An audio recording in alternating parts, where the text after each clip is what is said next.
إيش قصة حامد ده؟ ساحر سوداني، لكن كان هو معروف في السودان إنه هو ولي من أولياء الله الصالحين. يعني معروف عندنا إنه هو شيخ وولي، خصوصا إنه هو كان حافظ للقرآن.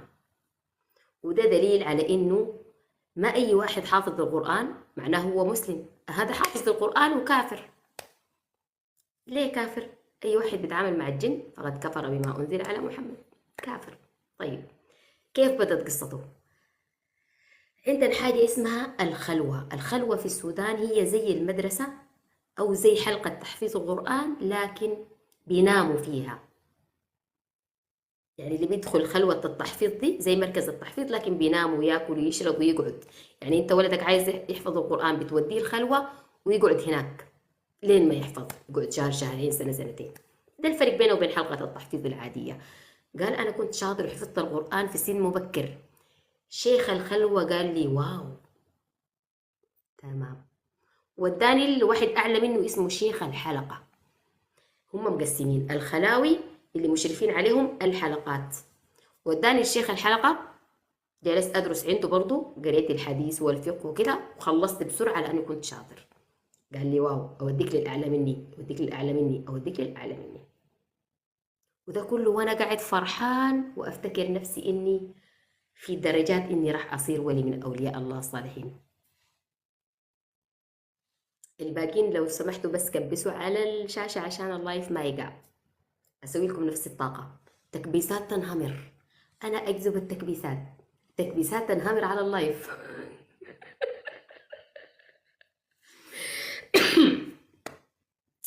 قام قال ودوني، قالوا لي راح تصير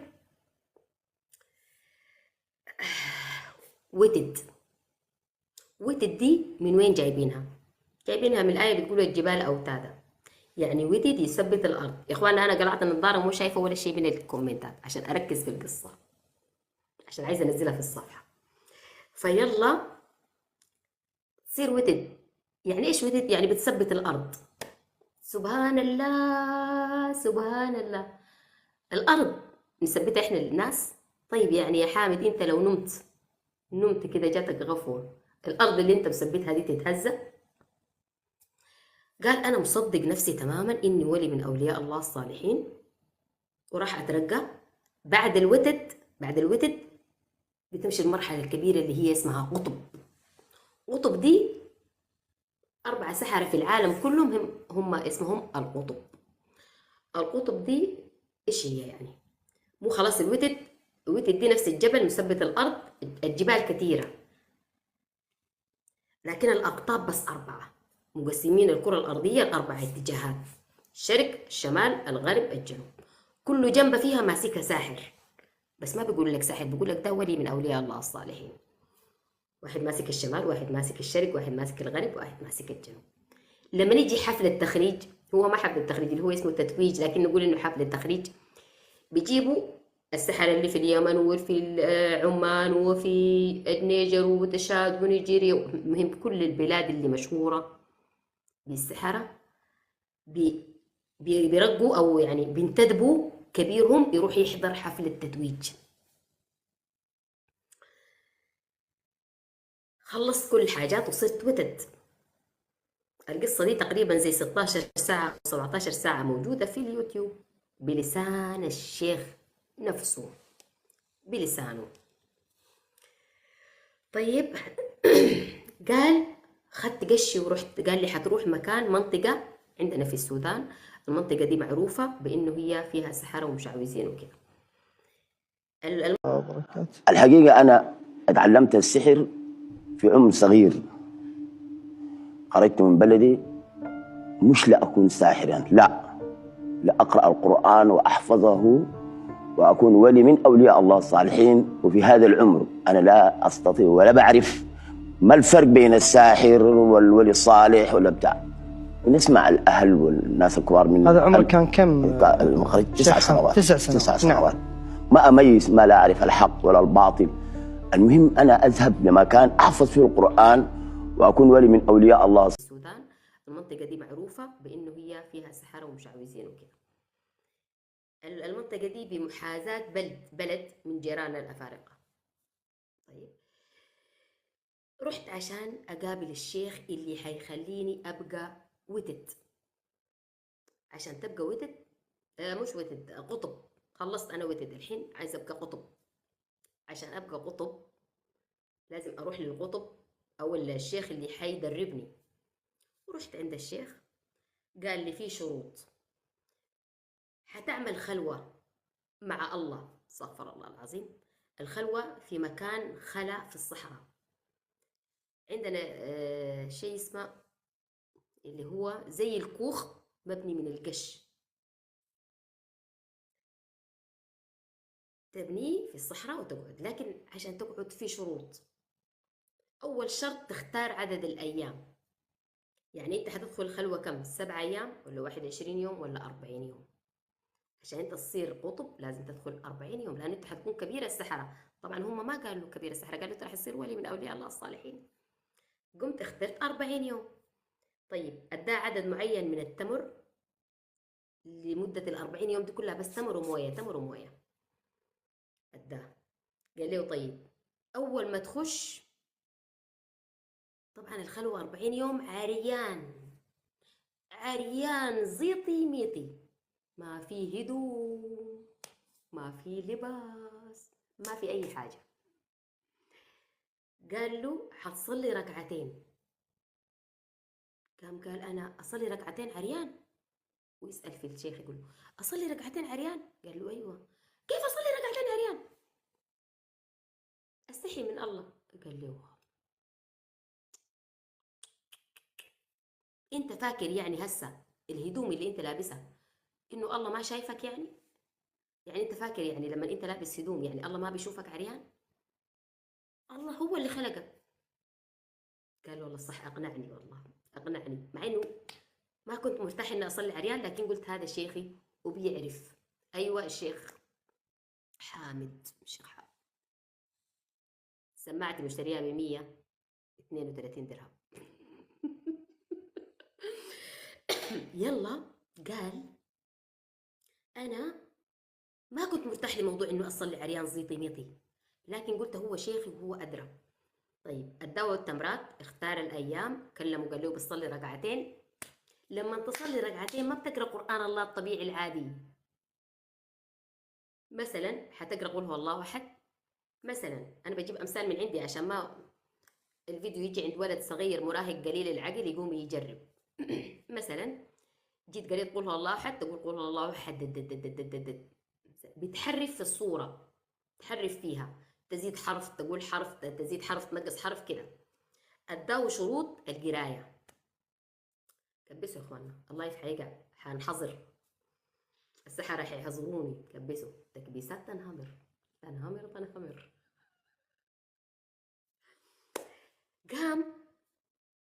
قال له دي الشروط. الشرط اللي بعده ما تخاف، مهما شفت مهما رأيت ما تخاف، ما في خوف. ها ياو ياو. قال له إذا خفت حتجن. في أكتر من 100 ولا من كم نفر، عدد كبير جو وصلوا لحد المرحلة دي وجروا عريانين في الشوارع، عريان في الشارع. انت قد الكلام ده؟ قال له ايوه قده. قال له طيب اذا نجحت في ال40 يوم دي كلها حيظهر لك ملك، ملك بين قوسين شيطان، شيطان. طبعا قال له بيظهر لك ملك وحيديك مفاجأة وبشرى سارة من رب العالمين. سبحان الله سبحان الله. تصلي عريان ويجيك ملك ويديك بشارة من الله. زمانا خرابه. بين انت بارات في حته معينه بعيده من الناس وعريان بدون ملابس، عريان بدون ملابس. ايوه ايوه، واياك ان تخرج من هذا المكان. هذه بداية المشوار. هذا بدايه المشوار عشان تخش للعالم الاخر. طيب مني قال لك راح سوي الشيخ. الشيخ اللي قال لك روح وقعد عريان. ايوه دخلك خلوه انت عريان، ياخذ الملابس ده عشان ما تطلع، عشان ما تطلع، لانك انت عريان ما حتستطيع تطلع. طيب كان في تواصل مع احد اثناء الجلوس 41 يوم لا هذه؟ ما فيش اتصال مع اي حد، براك وحدك. طيب. ما قال له إذا صبرت 40 يوم بيجيك ملك، الملك حيديك بشارة من الله. قال له تمام. طبعا بعدوا جابوا السحرة، المغرب والهند وكل البلاد اللي فيها سحر بيجوا يحضروا التتويج بتاع القطب، قاعدين يستنوا حفلة التتويج. اداه ورق واداه قلم، قال له حتحتاج تكتب. قال دخلت، شلوا هدومي برا، طبعا شلوا هدوم وخلوه عريان، ظليتي مليتي، شايل المويه وشايل البلح اللي هو التمر، ودخل الخلوه. الله اكبر، صلى عريان ظليتي مليتي. قبل كده قال له تختار اسم من اسماء الله الحسنى وتكرره، بدو عدد معين، 40 مليون 30 مليون، بدو عدد كبير، لكن في كل عدد معين، مثلا كل مليون، مثلا اختار الرحمن، يقعد يقول الرحمن الرحمن الرحمن الرحمن الرحمن، يا يزيد حرف يا ينقص حرف، يعني مثلا يقول الرحمن المهم يعني حاجة معينة ما بقولها بالتفاصيل، لأنه هو أصلا هو كمان خاف، قال أنا أخاف أقولها بالتفاصيل يجي واحد ملقوف ويتعلم السحر. المهم بيدوك حاجة في أسماء الله الحسنى أنت تتحرف فيها شوية وتقعد تقول. قال بعد ما خلصت صلاتي مسكت مسبحتي، في حاجة اسمها المسبحة الألفية. المسبحة الألفية دي مو نفس المسبحة العادية اللي فيها 33 ولا اللي فيها 99، لا، مسبحة فيها 1000 حبة. يلا قال أنا قاعد أسبح، اخترت الاسم اللي اخترته، أسبح أسبح أسبح. قال بعد شوية تغير الشكل، هو قاعد في كوخ حق القش في الصحراء. قال بعد شوية تغير الشكل، أشوف نفسي كأني أتفرج في شاشة تلفزيون، قاعد أسبح، أشوف هناك عيال يلعبون كورة، أسبح أسبح أسبح، وأنا أشوفهم كأني أشوف في شاشة، بس هم يعني أحس إنهم حقيقيين، بس أنا شايفهم من بعيد، أولاد يلعبون كورة. أسبح أسبح أسبح. بعد شوية قال أشوف ضفدعة صغيرة تنقز، تين تين تين، طول ما هي تنقز تكبر شوية، كل ما تنط نطة تنقز نقزة تكبر تكبر. قال لحد ما صارت قد الباب، خمشت اللاعب الأولاني اللي الأولاد اللي بيلعبوا كورة، خمشته وأكلته. قال وأنا قاعد أسبح أسمع عظامها كرش كرش، عظام الولد كرش كرش. ذكرت الشيخ برا قبل ما هو يدخل الخلوة، ولما أداه الورق أداه أسماء، قالوا دي أسماء ملائكة، إذا خفت يا ويلك لا تقول بسم الله ولا تقول الأسماء دي أسماء ملائكة، وهي في الحقيقة أسماء جنانوة. قال أنا قاعد أسبح أسمع لك صوت عظام الولد كركش، من الخوف والخشية قال بغيت أقول بسم الله، بس تذكرت إنه معطيني أسامي كذا، مثلا أقول باسم اسم حد معين، يعني باسم فلان باسم فلان، والضفدعة كلت الولد الأول وكلت الولد الثاني، كلت الأولاد كلهم. قالوا أنا أسمع صوت عظامهم. طبعا الضفدعة أصلا عيونها كبيرة. بعد شوية قال لفت يمين لفت شمال لفت على الجهة اللي أنا قاعد فيها. قال أنا حاسس إن هي قاعد تشوف فيني، يعني على رأي العراقيين تقول قاعد تباوع. أنا أشوف. طيب في اليوم الأخير من المدة هذه بيجي نعم. روحاني، والروحاني ده قالوا لنا الروحاني نوع من الملائكة الصغار مش الكبار، مثل في ملائكة كبار، هؤلاء يخلقهم الله لخدمة أولياء الله الصالحين ألا خوف عليهم ولا هم يحزنون. قال أنا حاسس إن هي قاعد تشوف فيني، يعني على رأي العراقيين تقول قاعد تباوع. أنا أشوفها هي قاعدة تباوع. قالوا أنا خايف وهي تطالعني كذا وتنقز علي تنقز علي، جاية علي خلاص بتاكلني. كنت بقول بسم الله، بس اتذكرت طلعت الورقة اللي فيها أسامي الملائكة، طبعا هم مش ملائكة. قاعد أقول باسم فلان باسم فلان باسم فلان، كل ما أقول هي تنقز جاية علي تصغر تصغر تصغر، لما وصلت عندي صارت صغيرة، فجأة جات ذبابة كلتها. وقال طبعا كل ما تحصل حاجة زي دي أنا بنخرع وبنخرش، وبتذكر من الخوف وبقول بسم الله، بقوم أقول باسم اللي معطيني. بعدين وأنا قاعد أسبح الذبابة كلت الضفدعة، جات حربوية. الحربوية دي اللي هي الحرباء، ما أعرف إيش يسمونها في بلدكم، اللي هي اللي زي السحلية كده تتغير لونها تصير أحمر أخضر كده، المهم اسمها حربوية عندنا في السودان، اللي هي الحرباء باللغة العربية الحرباء. قالت جات حرباء أكلت الذبابة. وأنا قاعدة طالع. بعد شوية جات كديسة. كديسة دي بالسوداني يعني قطة، باللغة العربية قطة، قطوة بالخليجي، بسيني باللبناني، بسة قرطوسة، كديسة كات يعني قطة. جات الكديسة أكلت الحربوية. قالوا أنا قاعد أسبح أسبح أسبح لحد الآن ما في شيء يخوف. بعد شوية جاء كلب أكل الكديسة وأنا قاعد أسبح أسبح أسبح. بعد شوية جاء نمر عايز ياكل الكلب، قام الكلب لفه شوية قرمه كده يعني قطمه قطمة، طار دم فيني وأنا عريان زليتي من ليتي، طار دم فيني كده، أشوف إلا دم صدقي. يعني هذه أشياء حقيقية ولازم ما أخاف. أنا لازم ما أخاف، إذا خفت أقول أسمي بأسماء الشياطين اللي هم قالوا لي إنهم ملائكة، وقاعد أكمل في تسبيح. بعد شوية جاء أسد أكل النمر. قال أسد كبير كبير ما أسد عادي. بعد شوية الأسد بعد ما أكل النمر طلع يمين طلع شمال طلع على جهتي، جاي علي أسد هذا مو نفس الضفدعة، أسد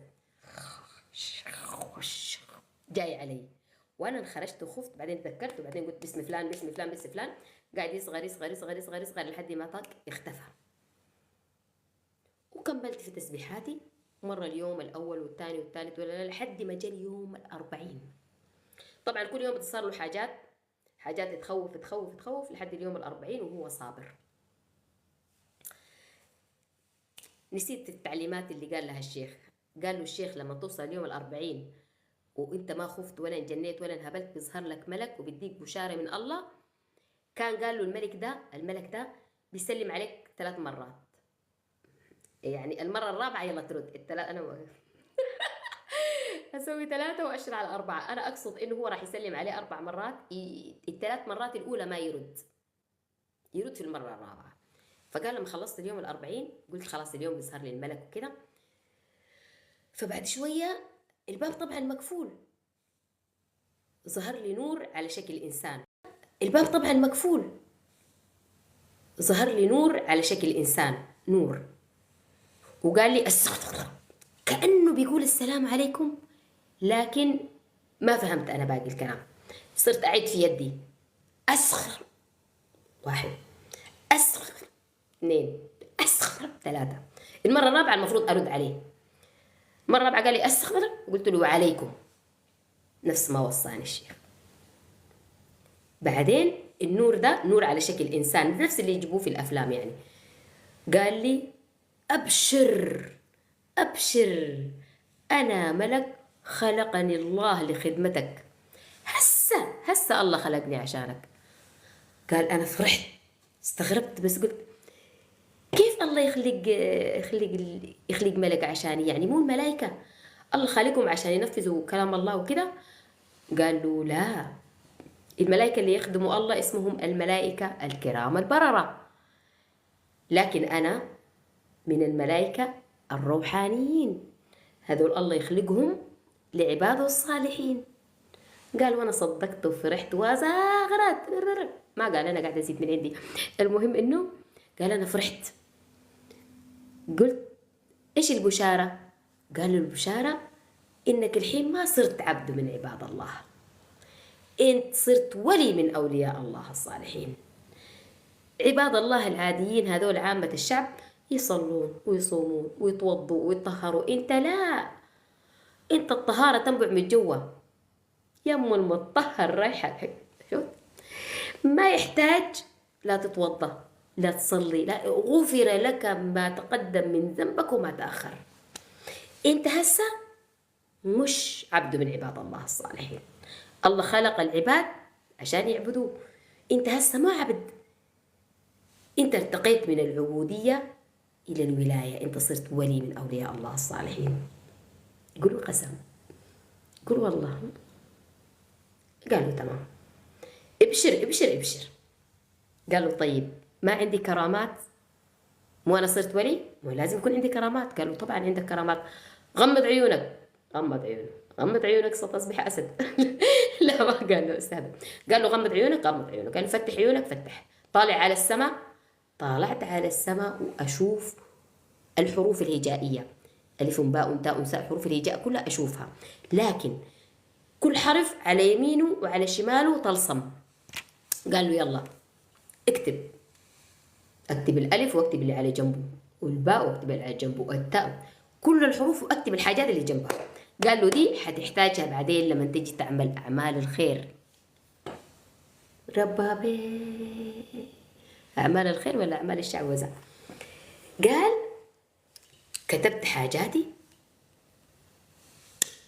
ويلا فتحوا لي الباب وتوجوني، والسحر الصغار يحبون على يدي والسحر الكبار يحبون على يدي. صرت أنا قطب، يعني إذا في سحرة متخانقين في أي دولة يرجعوا للقطب حقهم، مش فوضى هي.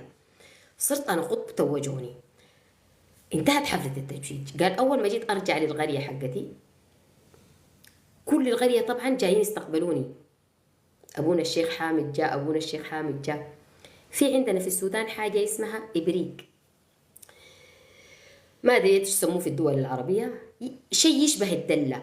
زمان ما كان في الحمامات عزكم الله، ما كان في حنفيات ومواسير وكده، فكان الواحد إذا يروح يقضي حاجته يشيل معاه الإبريق. الإبريق ده يشبه الدلة كده، حديد وعنده بوز طويل، بتروح لما تروح تتغسل يعني في الحمام بتشيله معاك. كان كل بيت يكون فيه 2 إبريق، واحد حق الحمام واحد حق الصلاة عشان تتوضى فيه. حق الصلاة ما بتدخله في الحمام، بيكون قاعد برا في مكان طاهر ونظيف عشان تتوضى منه، لأنه ما كان فيه حنفيات وكذا. قال لما أول ما جيت داخل القرية حقتي، الأباريق حقت الصلاة جات تنقز تنقز تنقز تنقز.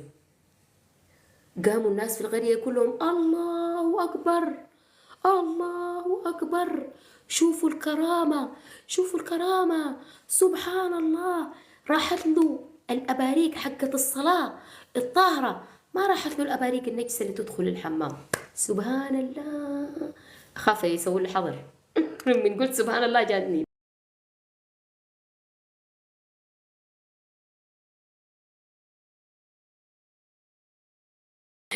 فقام قالوا صاروا الناس يتبركوا فيني ويجي يحبوا يدي.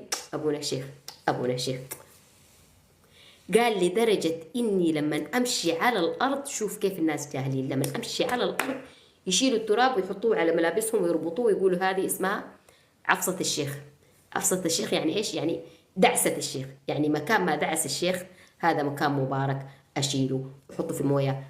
بطني عورتني أشرب منه، عيني عورتني أغسل منه، طلعت لي حبة هنا أغسل منه، هذا مبارك، بركات بركات. قال نسيت ما كلمتكم هناك لما ظهر له الملك ذا، قال لي أنا اسمي سهسهوبي، أنا اسمي سهسهوبي. وبعدين السحر لما تاب عرف إنه سهسهوبي ده ملك من ملوك الجن، ولا هو نبي ولا هو وحي ولا أي شيء. سهسهوبي قال له أنا ملك روحاني خلقني الله لخدمتك، ومعايا 286 ملك صغيرون، نحن تحت أمرك وتحت خدمتك.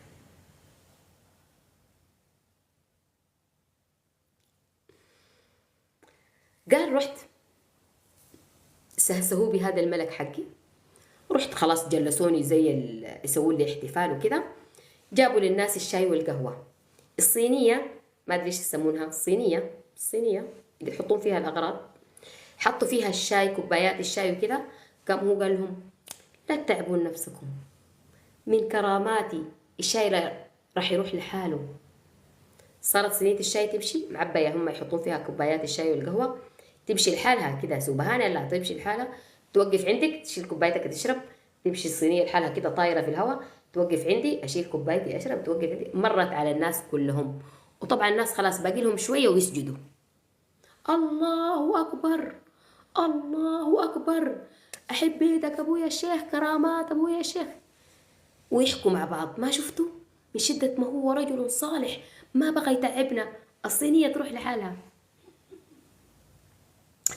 بعدين هو وش راح قال هذا الجني ماسكها ويوديها. الأباريق الصغيرة جبنا الأولاد الجنان والصغار، قلنا لهم يلا شيلوا، كل واحد يشيل إبريق وينقز ينقز يمشي ورايا خدمات.